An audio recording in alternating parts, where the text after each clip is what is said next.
Blog Talk Radio.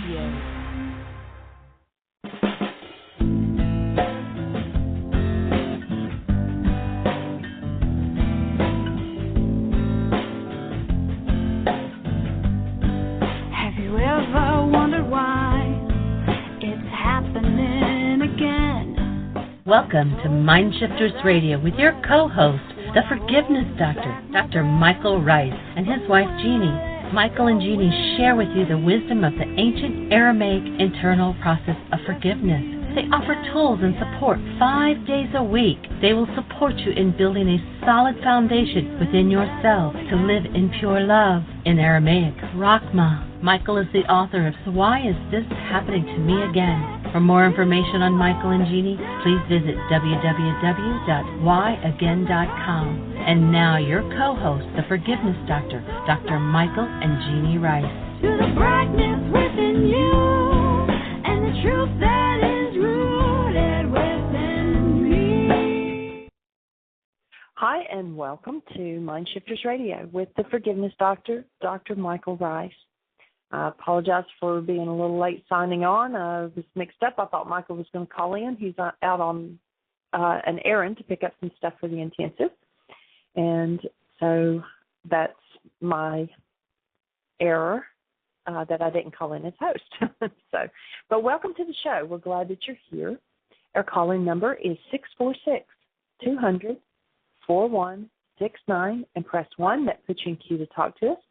We'd love to hear your questions and your comments, and we welcome you to the show. And our purpose here is to offer support, not only for those who are doing support groups doing this work, but anybody and everybody on the planet that wants to take their work to a new level and do forgiveness work. And forgiveness is not letting another person off the hook for what they bring up in you, but forgiveness is going inside and looking at what doesn't belong in your field. Anger, fear, hostility, grief, pain, any of those things, and how to remove it. And so that's what we're about. And when we remove the wars within ourselves, we'll remove the war that's on the planet. I already have a caller this morning, so area code 941. You're on the air. Who do I have? It's Lynn. Hi, Lynn. How are you today? I'm good, thank you. Good. What can we do for you today, or do you have a comment or a question? Well, yes. I just needed help filling out the forgiveness form. Okay. Keep choosing the wrong men, and I'm afraid of making the same mistake again, so consequently I say I want a relationship, and I fight myself against it. So I didn't know whether to use trust or what. Okay, so what I would do is, do you have a worksheet in front of you? I do. Uh-huh. Okay, so what I would suggest is to start with is take one situation, so your object of attention, pick one of the men and put their name in there as your trigger. And put your initials in there where the parentheses and the little dots are, because it's always about you. Okay. And so what I would suggest is doing the worksheet. This is what I call backing into a worksheet. So your goal is that you want what? The relationship, a perfect relationship. Yes. And so you put that in as your goal for number 3. All right, so then you're going to back up and you're going to look at a situation where you had a relationship that was not so perfect. And so write down just one descriptor of an incident where it was not so perfect. And breathe and put down, that would be up there under number 1A. So we're kind of jumping around here. So then 1B is what's your perception. So then you would fill out just one example of an incident with that person, whoever you wrote in 1A, where your relationship was not so perfect. Okay. You know, whether it's an argument that you had or whatever. Got it. All right, and then in C, and like I said, we're skipping through this pretty quickly here. You can go back. There's also MP3s on our website where Michael has walked people step by step through doing worksheets. And so you can go back and listen to those, and they'll kind of guide you and help you to be able to better understand how to do the worksheet in more detail. Okay, So great. in number C, it talks about what does that cause you to feel. Your mind tells you that it's the cause, but actually it's because that feeling is already inside of you, and this situation has just triggered it and brought it up for you. So what was the feeling that you felt when this, whatever you wrote in 1B, when that happened, what did you feel? Fear, basically. Okay. So you would write fear in for the feeling. And then what's the thought behind that fear? That's going to be in 1D. Okay. Got it. So what thought is behind your feeling of fear when your relationship doesn't go so perfect?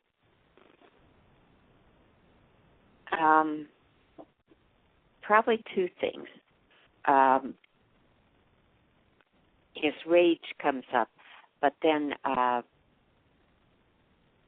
so that's probably actually going to I be didn't a speak second. up myself, or tell him to stop it or something of that nature. Do you have two worksheets there in front of you by chance?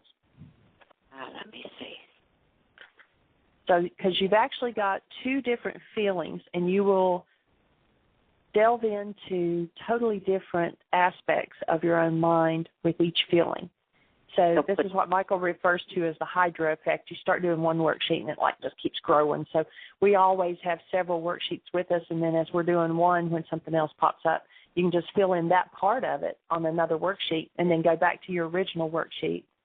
And then whenever you have an opportunity, then you can do the second worksheet. So you've got two worksheets there.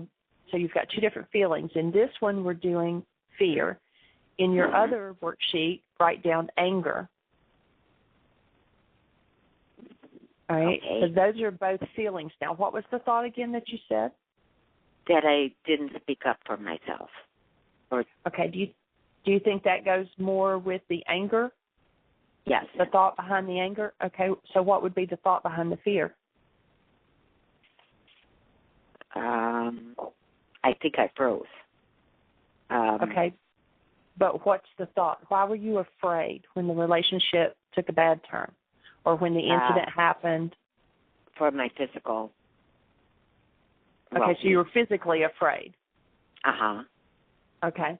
So then the thought behind that fear would be, he's going to hurt me or something like that. Okay. Okay, and then the thought behind your anger one on that worksheet is the part where I didn't speak up. So you've got different thoughts behind different feelings, which will go into something different within you. I see Michael's now with us on the phone, so hi, Michael. Maybe he's not. I've got him turned on, but we don't hear him. Actually, I'm here, yes. Okay. And I think you're right on track all the way. The only question to ask is, have you been breathing while you're talking about all of this? Oh, Lynn, have you been breathing? I'm breathing. Yes. Michael, it's a little bit loud on your end, so I'm going to put you back on mute for a moment. Okay. All right. So you'll notice throughout the worksheet that it often says to breathe. Yeah, and it's the way that we can deny and not look at something is we hold their breath. So if you take a deep breath and go into, okay, what was that feeling? What was that thought? And you breathe, it actually helps you to access where you've denied it. And so then you would move down to E, I want to punish them by. So in this one situation with this person that you wrote in number 1A, how do you want to punish them? And breathe. Yeah. I think I'm past wanting to punish them, but I'm choosing the same relationships. So I know I'm not. Yeah. All right. So punishment can look like I'm not going to talk to them, or I'm going to remove myself from their presence. It could be I'd like to tell them off. I would like to scream at them. So punishment can take a lot of different aspects, but, we run into a lot of people that say, I don't want to punish them.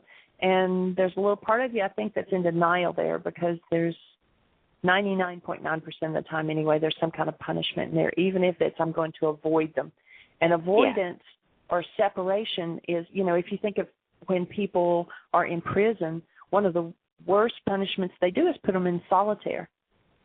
Because if you remove people away from other human contact, that's one of the worst punishments you can do. So when you remove yourself from another person, you remove the being that you are from them and say, I'm not dealing with them, I'm not going to, and we do that to ourselves too, was like, I'm just going to ignore this, I'm not going to look at it, and that's an avoidance, and that's punishment to ourselves as well. Okay, that's what I think, yes, it would be appropriate avoidance. Okay. And then you go down to number 2, I choose to love truth and willingly face and process out all disease-producing energies for and from all my relations or generations. A lot of this is generational.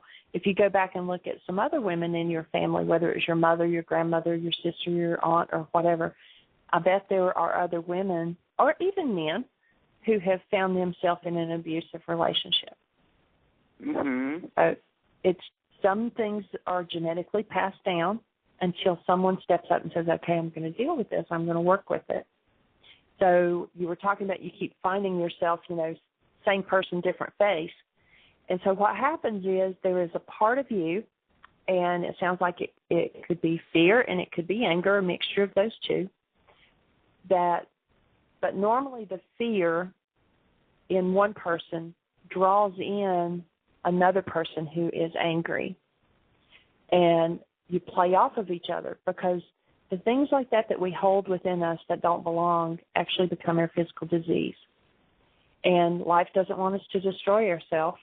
And so we get, the universe, God, life, creator, whatever you want to call it, will bring to you whoever and whatever you need to bring that up so that you can heal it and remove it from your being.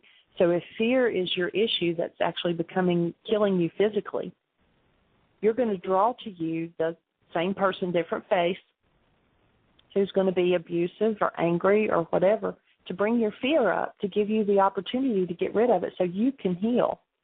Once you heal that part of you, you will start drawing in different people. Your situation outside will change. Now, it's kind of like I use the example of playing tug of rope or tug of war. If you and I are playing and we each have an end of the rope and we're pulling back and forth, and I decide I want to quit and I drop my end of the rope, your game's going to change whether you want it to or not. And so when you get rid of the fear within you, you will quit drawing scary situations into your space, people that are angry or whatever, to bring that fear up. Now, what will happen is they may still come along and do the same action, but because you don't have that fear in you, you're like an observer. You might look at them and go, it looks like you've got an issue going on here. Can I help you? And you won't have that fear. And then what will happen is they'll either stop doing that action because they're not getting that same feedback from you because they need somebody to bring up their anger in order for them to heal their anger because that's their disease. And they'll have to go somewhere else to find someone else to resonate that anger. Or, they may change too and say, hey, I like what you're doing and, I'd like to learn how to do this too. Michael always says there's, one of four things will happen when you start doing your work and you start clearing out the energies from your being that don't belong. Anybody you're in relationship with, and, we have all kinds of relationships. We have significant others. We have parents. We have siblings. We have children. We have teachers, coworkers. We're in relationship with the person in the mirror. And so what happens when you start doing your work is the other person that you're in relationship with will either say, I really like whatever it is you're doing, and I want to learn how to do it. I want it too. Or they'll say, I like what you're doing. It looks good on you. I support you doing it. I don't want it, but, it's okay. I support you in keeping on doing it. Or number 3, they'll really be ticked off, and they'll crank up the heat to try to get you back the way you were. Because when you are doing your work and removing the energies that are controlling you, then you step back into your power, and you're not controllable. And they won't like that, so they want to kick the heat up to get you back the way you were so that you can be controlled. or they'll say, there's no residence here, I'm gone, and they'll leave. So you can expect when you're doing your work and you're removing the things from within you that don't belong, that in all of your relationships, one of those 4 things could happen. Okay. And so being willing to face that and go through that, sometimes, that can bring up a little fear in itself, and being willing to work through that. So now work through it. It means it takes time. Like you've probably been years and years developing this fear that you have. Yes. And so one worksheet's probably not going to get rid of it. It could, but, I've got several issues. Actually, we're in an intensive here at Heartland right now, and fear is actually something that I myself am working through. And, some of it's, like I said, generational, and it's been there for a long time, and, it just takes time to work through it. So being willing, it's kind of like they say, how do you eat an elephant? One bite at a time.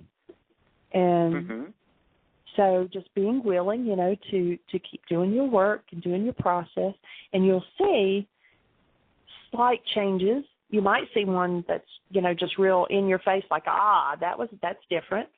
But, like the same situation might happen, and you'll catch yourself that you don't have that same reaction. And you'll be like, it's working. There was actually one time, one of the issues I've worked on for a long time myself was not feeling like I was worthy of being listened to. And we were doing a workshop. It was an all-day workshop. The people had been there all day. We'd been processing, different people sharing and talking what they were feeling and what they were working through. And I offered some feedback to this gentleman. And then a little bit later, we took an intermission for lunch. And this girl in the room came up and she said, can I talk to you a minute? And so we went into another room. And she said, did you notice when you were giving that guy feedback, he didn't even look at you? Now, normally that would have been right up the alley to set off my, see, I'm not worthy of being listened to. But I hadn't even noticed that he wasn't looking at me. Okay. And so when she offered that to me, it was like, this is awesome. And she was like, what? And I'm like, I've been doing work on this, that I wasn't worth being listened to. And apparently I've gotten through it. There wasn't a certain time when I was like, okay, I know I'm done with it. But when she offered me that feedback, then it let me know, because I had no reaction to him not paying attention to me. It was like, okay. And I was just going through, doing what I needed to do and offering the information I needed to offer. And what he did with it was totally up to him. And so I had no emotional reaction to him not listening to me. But then I turned around and offered to help her do a worksheet, because apparently it brought up a lot of stuff for her that he wasn't listening to me. And so I was able to work with her then in, what is it about you that you have that, and it was an issue that women were less than or whatever. So, there might not be just a particular instant in time when you go, I know I'm done with it, but then something will happen to show you, and you'll go, where was that old reaction? It's gone. And then you'll know that you're done with that part of it. But, just like this one worksheet, just in starting out, you've already now got 2 worksheets. And so there also could be other places, like you might start out, and here again, this is like backing into it.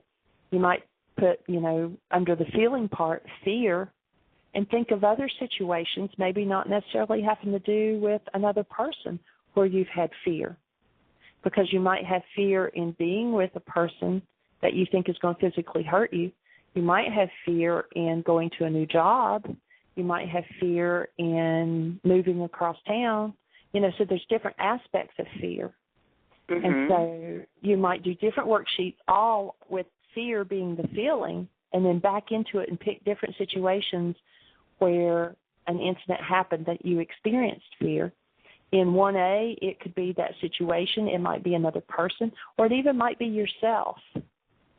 And, then if you put yourself in there and your perception is, I'm not making good decisions, and I'm afraid. Why? What's my thought behind that? That, I'm, sabotaging myself.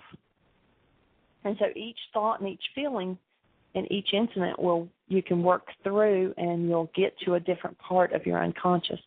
In each one of them, though, when you get down to number 3, you need to be specific of the goal that you wanted in that situation with that person. Okay. You know, like you wouldn't want to be real general and say, I just want life to be good or I want to have a good relationship. You want a specific goal. So like in this one that you just started with that person, what did I want from them? I wanted him to treat me gently and lovingly. I wanted him to respect me. I wanted to feel safe with him. You know, so it could be a number of things. So, but you want to be specific with the goal you hold in each one of those worksheets. Okay. And where I put avoidance for punishment, but right. I'm finding that, you know, with the other people, that's what I've done too. I've just left, but that doesn't solve it. But eventually, if I keep going through this on the worksheets, it'll come to the point where I realize, right? Yes, and you'll get to the point where you can stay. You know, it's like, okay, I really want, you know, my what we call carbon-based memory, you know, which we're made out of carbon, this human body that the temple that we dwell in, has a tendency to want to leave. And that is a big issue all across the planet. I mean, even when you consider people dying, not just suicides, but people dying, it's like choosing to check out. A lot of people that have like Alzheimer's or go catatonic or, you know, go into such a deep depression that they're in some kind of an asylum or something, those are ways of checking out because life seems too hard to deal with. And so being able to access and say, okay, you know, I've got some goals here, but I'm willing to let them go. And so you'll find that instead of wanting to run away, wanting to leave, wanting to check out, that you find yourself more willing to stay there and go through it. Okay. So you'll see subtle changes like that. David, I see you're on with me. Are you able to speak? I'm not sure if he's down in class or something, but if you are, do you have anything to offer, Lynn?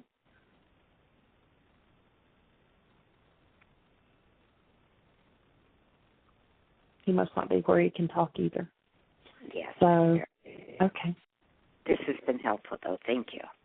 You're welcome. And so, like I said, go to the website, whyagain.com, and over where it says download worksheets, you'll see there are like 6 or 7 MP3s of radio shows where we have walked people through, and it'll take you in a little more detail of each of the steps. We kind of flipped through it pretty quickly. And then call back in and let us know how it goes. Let us know, you know, if you get stuck on it, if you have more questions. We'd love to hear from you. We have several people that call in almost daily. And so you're more than welcome to call back in anytime. We'll be glad to walk you through any part that you don't understand. Great. Thank you so much. Thank you, Lynn. I appreciate you calling in. Okay. Bye. Our calling number is 646-200-4169. Press 1, and that puts you in queue to talk to us. We would love to hear your comments and your questions. There's nobody got their hand up on the switchboard and no conversation going on in the chat room right now. So unless you're calling with a question, I will just talk about what's going on here. And David, anytime if you're where you can pop in, I've got you turned on so you can hop in there and talk as well. We have an intensive going on. This is our last 9 days here at Heartland for this year. We will be scheduling next year, probably 2 weeks after the 4th of July. But watch our website, and you'll be able to see our schedule. We're planning on 65 days next year. This year we only did a 10-day food fund forgiveness and work where people came and learned food with their chef Ari, and then they did work projects on the property, and then they had workshops in the evening, full days. Then we went into a 9-day, why is this happening to me again? We had 30 people, and it was awesome high energy, and I believe there's 3 of them coming back tonight, which means we'll end up with about 26 of the 30 people that are staying for the next 9 days, and then we had 4 new people come in. So it's really exciting. We're doing teachers training for this 9 days. The energy is really high and a lot of processing going on, and processing is where love can be held active and conscious in the space while somebody else processes something that's less than love, and it comes up. And there have been some phenomenal stuff come up during the past 20 days, I guess. It's just been a continual but we have 4 gentlemen that are combat veterans, and they have really been processing some energy that they've held in their tissue, held in their minds, held in their beings that has definitely not been to their highest and best. And that, by them being able to process through and other people in the room holding the space, and then we've had women with fear. Fear seems to be the general theme for this 9 days. So it's been very, very powerful. David, are you on there? I guess not. So if anybody has any questions, 646-200-4169. Love to hear your comments and your questions. We do have a new website that's going to be coming live in a few weeks. It's kind of been put on hold because the 2 people who are helping to design it, Danielle and Susan, they're here during the 9-day why and the 9-day teachers training. And then, of course, I've been sidetracked with the same and working in the kitchen as well as the class time. So as soon as all of this is over, we will all be getting back to the task. But you can go out to Why Again. That's WHYAGAIN.org instead of .com. We're going to keep them both alive for a while, and then eventually .org will take over. But .org has got blogs. It has chat space. It's going to have a place where different people who are facilitators of their own support groups will be able to have their own pages and be able to list out there what's going on for them and announcements and things like that for their groups. So it's got a lot more. The catalog is a whole lot better. We've got pictures of the product instead of just descriptions of it.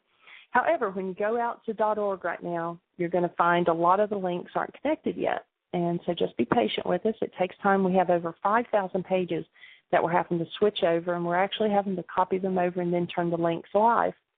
So it's going to take us a while to get all of that up and running. And so, but you can go out and play around with it and look and see how much different it is, how awesome it is. And so we invite you to go out and look at that. And then after we've had a chance to get back on it, we appreciate your income back. You know, if you find something that's not working, give us a little time, though, to get back up there because, like I said, right now about half the links are not working. But after it gets up, please let us know. If you come across something and it takes you to an empty space or something's wrong, you know, send us an email and let us know so that we know to correct it. Also, because we have been so busy on the MindShifter Radio archives, I've been kind of lax. I've listed the links so that you can go and listen to them, but I have not put a summary of what each one is about. So if you've listened to one of the archive shows, kind of take a brief note, you know, only like, you know, 2 or 3 sentences or something that kind of gives the general synopsis of what that day's show was about, and email it to me. That would help me tremendously, and that way I can get some information out there. It makes it a little easier for people to find the show to be able to listen to if it kind of has a summary to it.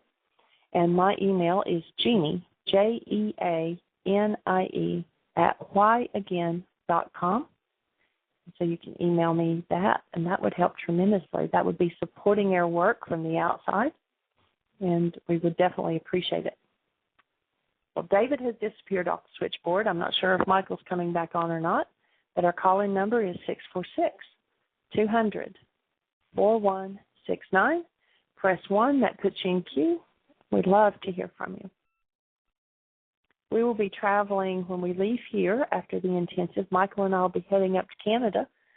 He has a family reunion, and we're going to spend some time with his family. We haven't been up there in a couple, 2-3 years. So we're going to be going up that way, and then we're going to be heading west. So if you're listening and you live somewhere out west and you have a venue for us, drop us a line, let us know, and we'll see if we can work it into the schedule. Our travel workshops are free. We pay our own expenses. And, you know, all we need is a venue and a group of people. So if you can gather some people together and you have a place where we can meet, give us a call, and if we can fit it in with our tour, then we'll add you to it, and we'd love to come to your city. Well, since nobody's calling in, Nobody has their hand up. And Michael's not back on yet. I am going to go out and read something that when I first started doing this work, I didn't know anything about this work when I met Michael. And we dated for about 3 months before I ever attended my first workshop. And so I was kind of in the okay, what am I doing here, and what do I believe, and all of this. And so this is actually on the website, and I titled it Jeanie's Revelation. And so I'm just going to read it, and if you have a question or something, please do call in, and we'll switch back over, change topics again. So I don't remember exactly when I wrote this, but it must have been back in 2004 because it describes my hesitance to step into true purpose and the revelation that was given to me by the Creator one afternoon. So here's what I wrote. I savor the magnificence of creation. I wonder how many people truly see what is right before them. I sit on a rock overlooking South Holston Lake in the mountains of East Tennessee. Actually, I'm sitting on top of a dam. I'm sitting here with my legs crossed Indian style in anticipation of some enlightening vision or insight. The sun is shining warmly on my back, casting my own shadow over the paper that's in my lap. The gentle breeze moves my hair across my forehead as if smoothing away any previous signs of skepticism. With pen in hand, I only hesitate. I came here to write, to deliberately capture my innermost thoughts or guidance. It's about 7 p.m. The sun will be setting soon, which will require me to leave this place. It's a shame that someone else can control when one can come and when one cannot freely enjoy creation here. There are people jogging down the path behind me. There are boats of laughing young people zipping by. There are cars cruising the road that crosses the dam itself. And yet, for the next few moments, I am lost in the essence of my setting, and these distractions dim into my unconsciousness. I'm strongly aware of the true harmony present in my being, such peace. Yes, the dam is a grand man-made construction, but the sights that I behold and what I experience only God could have accomplished. The water is gently stirred, and it moves toward the shoreline. If I listen, what sounds I hear?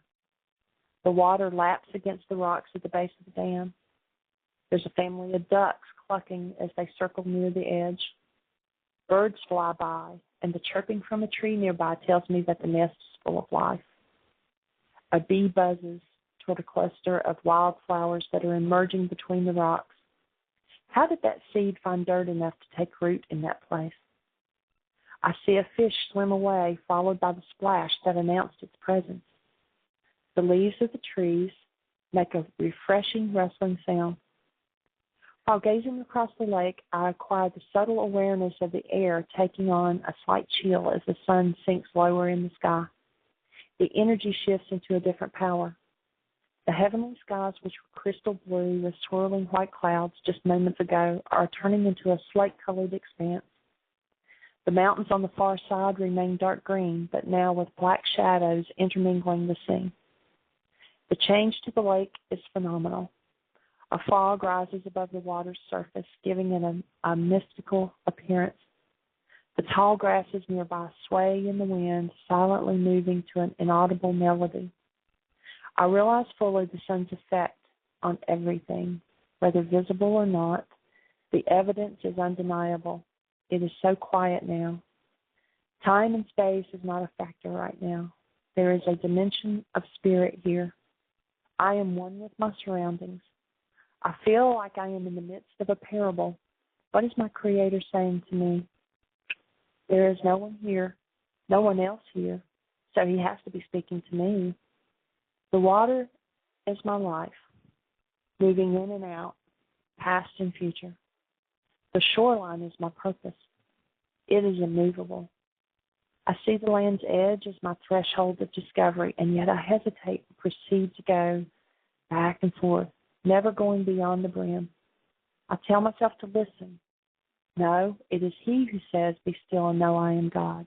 He's telling me to listen. The sounds are from other living entities doing exactly what they are made to do. The water and the trees do not hesitate their motion. The fowl and the bees, they accomplish their design without faltering. I am the one needing subsequent guidance.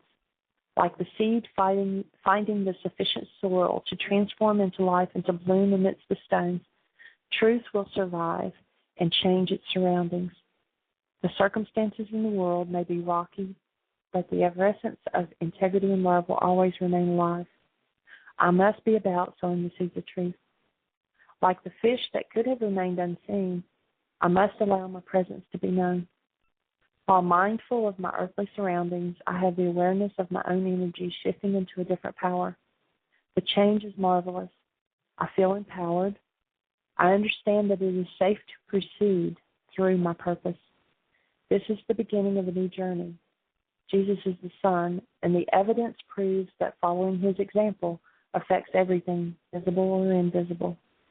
Remaining in the light of love will dispel any shadows or doubts, and the world will transform and be colored in a brilliant array.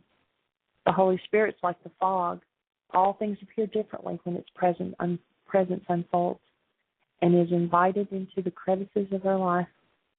I surely see things differently, and I know that I too am moving to an inaudible melody.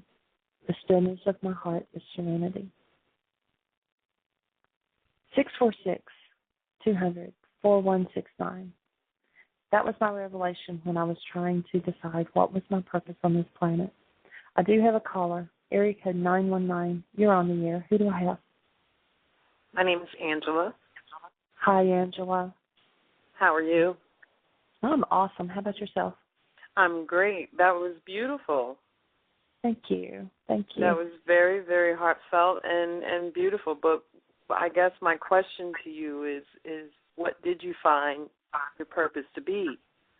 Well, I actually also have my purpose statement, and we have one of the tools on our website. If you go to whyagain.com and go to download worksheets, you have to scroll on down because there's a lot of worksheets out there, and the first ones are all the reality management, the forgiveness worksheet. But there is a tool that's called Purpose, Personal Power, and Commitment, and it's a 3-part, and we always tell people to work on it for, even 6 months until they get it, like, fine-tuned. But it walks you through, you first look at 10 things that you have a gift for. Then you look at 10 things that you enjoy doing, and then you describe what the perfect world would be, not that we have servants and have all kinds of money and stuff, but how the perfect world would be. Like for me, it was that the planet would shift toward love and truth and harmony as God created it. And so then you go back and you start matching the things you have a gift for with the things you like to do. And you say, okay, I'm now going to use my skill of this to do this to create this world. And so I've worked on this. This actually took me a couple of years. And so this is like, it was very rough to start with. But here is my purpose statement. I now use my love for learning to search for truth, and then use my teaching skills to share my understanding with those whose paths I cross. I now use my organizational, administrative abilities to serve God and not man. Whether I listen or speak, work or play, wherever I go on this earth, whatever relationships are created, I will stay committed, fully aware, responsible, and connected to God.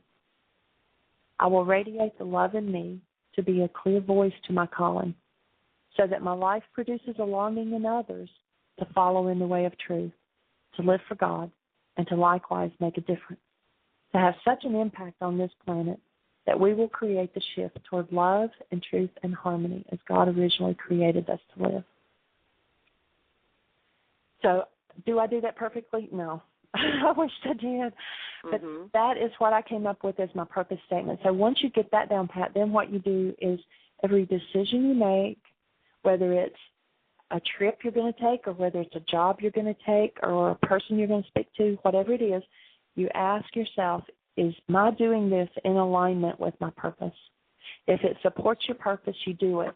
If it does not support your purpose, even though there's nothing wrong with whatever it is, if it doesn't support your purpose, you don't do it. And what that does is it puts you in alignment. It's kind of like, used to they had antennas on top of houses. They don't have that now, but depending on how it was turned, the alignment of it is how you got channels.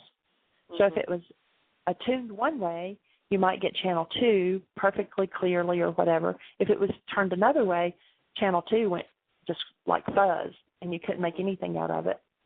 And so when we are in alignment, we perfectly bring in the love that we are and show it to the world.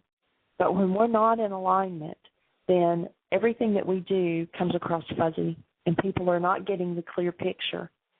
And so that helps you to decide, when you do things. It makes decisions, behaviors, goal setting. Everything becomes easier because you look at it, okay, does it follow my purpose? So, and it's a process. I mean, I am far from being there yet. That is where I want to be. And, it's a process, and we have to remove everything unlike our being, unlike love, in order to get in. What were you seeking for at the time before your revelation?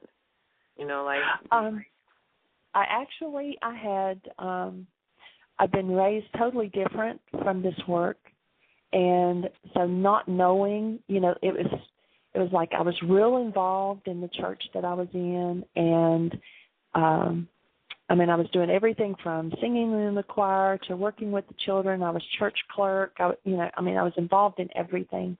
Mm. And I went through a divorce, and everything was still the same. Everybody, it was totally perfect and totally fine. When I started dating again, it was like I had a big red A stamped on my forehead. Right. And people at the church pulled away from me like I was something horrible. I was the same person.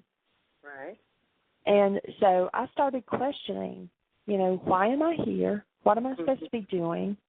Do I believe what I say I believe because I really believe it, or because I've been told for 40-odd years, this is what you believe? And so I was seeking truth for myself. And I was trying to find, what am I doing here? Job-wise, life-wise, my whole life had totally changed.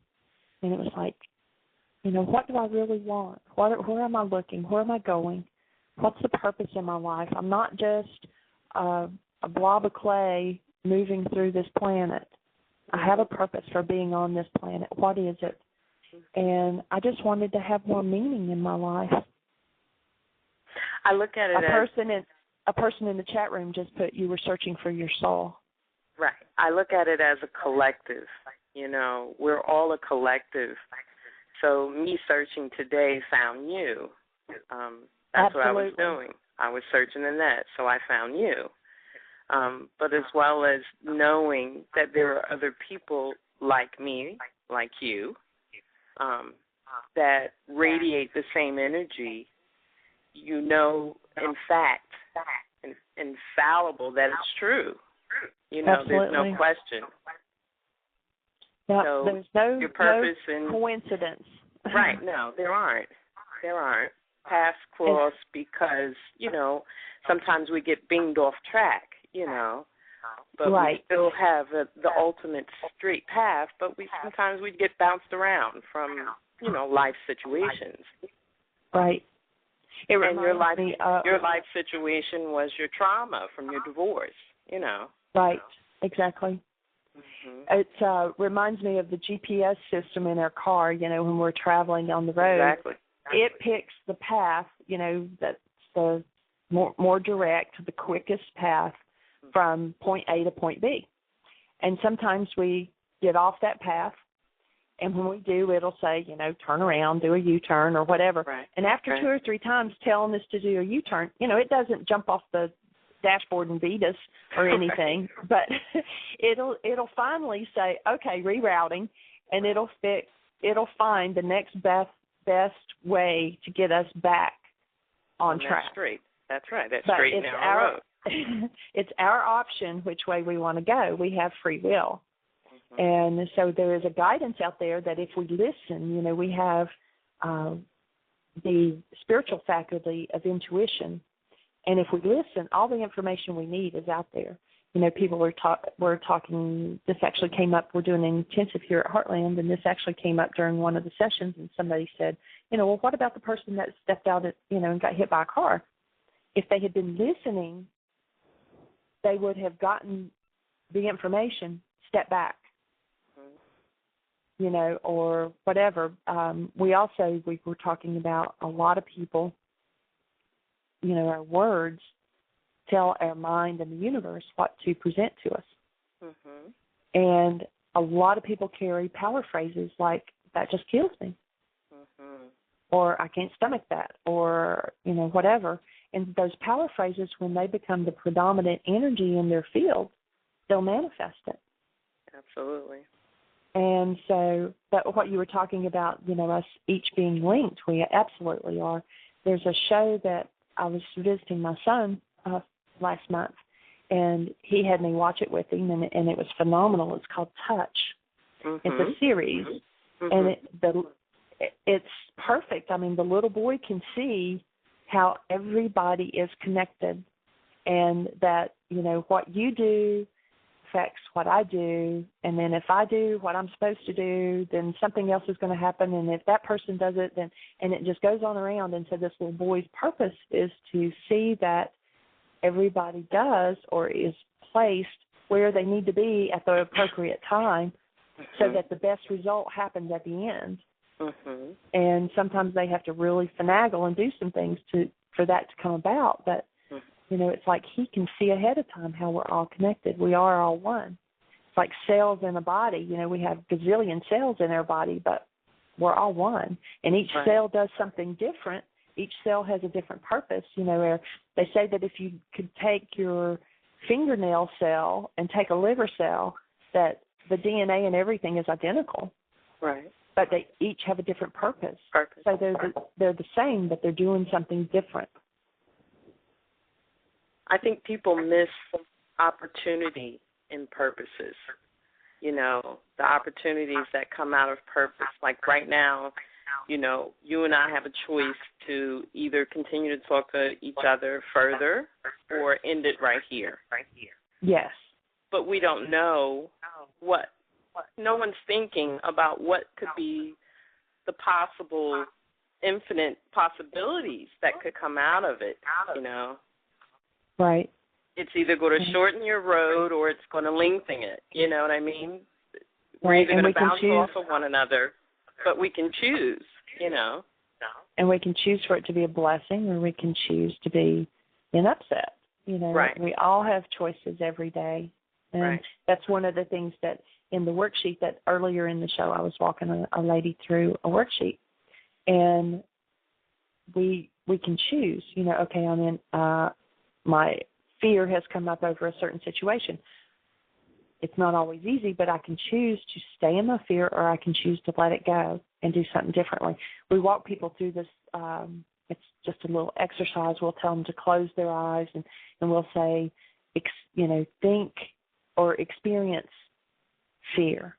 And then we'll say, okay, now let that go. And then we'll walk them through, you know, maybe anger, and let that go. And then we'll walk them through sadness and let that go. And anyway, at the end of the exercise, we're like, how did you move from feeling to feeling?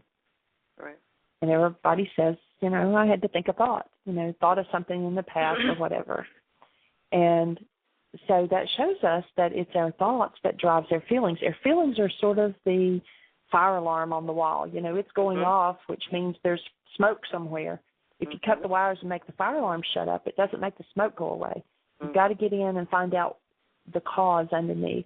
And our feelings are that. Our feelings are our fire alarm, and they let us know when our creation is off base. Right. And so, you know, just saying, okay, well, I'm just going to think happy thoughts or whatever, that doesn't get underneath and say, okay, what was causing that feeling of sadness or that feeling of fear? And I need to go underneath and remove that, or it's continual. It's going to happen again and again. Right. Well, because a lot of people think that, you know, bad things that happen are such a bad thing when they're not. You can always put something good even in bad. You can always shed the light on the dark. Say, for example, you're running late, you know, you go to work and you're running late and you're all in a huff and a puff, and, you know, you stop at a certain store and you say, oh, I can't stop today because I'm running late. But 2 minutes up ahead, you see it. There's an accident. Exactly. And had you not been running late, you might have been involved in that accident. Right. So it's not necessarily a bad thing, you know. It's all your perception of it, you know, and like you said, in your thought process, you know, on how you look at things. Right. We always have our own reality between our ears. There's an actuality going on in the real world, and then we each have a different reality between our ears on it. It made me think of an example that last year when Michael and I went on the road, and we were getting ready to leave. I mean, we had everything packed. The car was loaded. We were ready to pull out of the driveway. The last thing that we had to do was to drain the water tank because we were going to be gone all winter, and we didn't want it, you know, we wanted it to stay safe and not freeze. And so we had undone the pipes on the toilets, and we were blowing out the water heater. Well, the water came back up through the pipes, and all 3 bathrooms just overflowed with water. So here we are, you know, we were ready to leave, and now we're mopping up water. However, when we finally got out of here and got on down the road, about 2 hours drive down the road, there was a farmer. I mean, it was out in the middle of the country, nowhere. I mean, the cell phones didn't work. The neighbors were like 2 miles apart. Right. And this man had a field fire, and it was going towards his house. And he was all alone. And so Michael and I stopped and got out and helped him for a couple of hours to put out that fire. If we had not had the water situation that made us late leaving, we would have been long gone before the fire ever started. Right. And he could have lost everything. Right. So it's, you know, there's a reason for everything. Now, sometimes, yes, we do things, we make choices, and then the things that happen are consequences of our choices. Absolutely. But, you know, it's always our choice when something happens to, you know, stay in our hostility and fear or go back to our being. And what we always say is, you know, if someone holds a newborn baby and describes the essence of it, it always comes back as, you know, like wonderful, miracle, amazing, awesome, those kind of words. That is who we are. And we've lost that oftentimes underneath the fears and the hostilities and the guilts and the shames. And so it's time to get back to that being. And that's what we're on this show for. That's what we're here to support people in doing. And I'm really glad you called in, Angela. Thank you. I'm glad I did, too. I'm glad I did. I'll tune in again. What part of the country are you in? I'm in the South. I'm in North Carolina. Oh, okay. We have a couple of people actually here during the intensives this week that are from, one's from Greensboro and the other one is from Asheville. Yeah, I'm actually in Durham. Oh, okay. Very cool. Yeah, we're here Monday through Friday, same time. You tune in anytime, and if you get an opportunity to try out the worksheets and then call us back, let us know how it goes. If you have any questions or comments on it, we'd love to hear back from you. Okay, great. Awesome. Thank you for calling in. Thank you. Bye. Bye-bye. Our calling number is 646-200-4169. We're down to about 4 minutes. If you have a question or a comment or you're on the switchboard, press 1. That'll put you in queue. And Peacemaker's telling me in the chat room we taught ourselves to hold back. Yeah, it's the thumbprints that are put on us that, you know, okay, I have to do certain things. Walking on eggshells, he says. Be glad that we have these feelings. They bring us to awareness. Yes, if their feelings are definitely our alert system letting us know if our creation is on track, if it's on purpose, or if it's off target and we need to make some readjustment. Peacemaker says, don't be afraid to be creative, allowing the feelings to present themselves. It takes failures to find perfection. It often does. I don't think it always has to take a failure, but oftentimes, I know in my own life, sometimes the lessons that I have learned best are the ones that I have, or at least the ones that stick with me that I remember, are the ones that I learned the hard way. But, you know, we don't have to do that. You know, we don't have to stick our hand on the stovetop to find out that it's hot. But oftentimes that's what it takes to get our attention, to make us be more aware. But we do have our intuition, true perception, choice, intuitive, let's see, what's the other? Imagination and will. Those are the 5 smooth stones that Michael speaks of that are our spiritual faculties. And it's with those stones that we can conquer the Goliath that's in our life. And that's, we always list on the board over on one side, we list the descriptors of the newborn. On the other side of the board, we'll list what people have experienced, what feeling they felt when they did something they regretted. And those feelings always come out as shame or rage or guilt or lust or different things. And those 2 lists are never the same. And so it's how do we move? Those are things we've done and experienced. It's not who we are. The descriptors of that newborn is still our very essence and who we are. The others are just things that we've done. And it's how do we remove those back out of our life and get back to the point of being who we were created to be. And that's what our work here is about. Go to whyagain.com. That's WHYAGAIN.com, soon to be whyagain.org. And go to download worksheets. Besides the worksheets out there, there are also MP3s that walk people through doing the worksheets.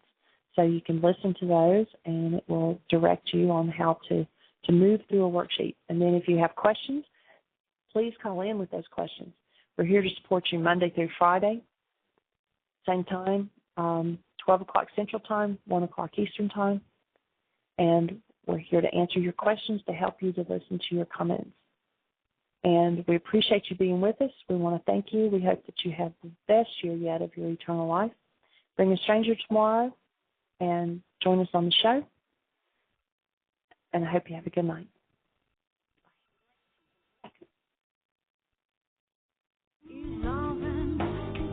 Thank you for listening to MindShifters Radio with the Forgiveness Doctor, Dr. Michael Ryce, and his wife, Jeanie, who present the internal Aramaic process of forgiveness. Michael and Jeanie are here every Monday through Friday on Earth Angels Radio. For more on Michael and Jeanie, please visit www.whyagain.com. That's www.whyagain.com.